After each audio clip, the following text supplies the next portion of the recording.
প্রতি বছর নববর্ষে তোমাদের মতো আমারও নতুন কিছু রান্না করার ইচ্ছে থাকে। তবে এবারে নতুন নয়, বহু পুরনো অবিভক্ত বাংলার এক বিখ্যাত চিকেন রেসিপি, গোয়ালন্দ স্টিমার কারি।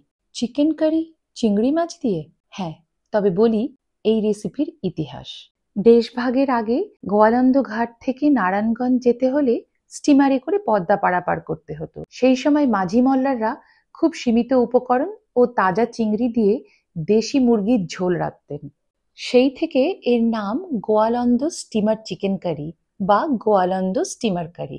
যে পাত্রে রান্না করা হবে তাতে মাংস ও চিংড়ি বাটা সমেত সমস্ত উপকরণ ভালো করে মাখিয়ে ঘন্টাখানিক রেখে এবারে লো ফ্লেমে রান্না করতে হবে। কিছুক্ষণ রান্না করে তাতে সামান্য জল দিয়ে ভালো করে ফুটিয়ে নিলেই তৈরি গোয়ালন্দ স্টিমার কারি।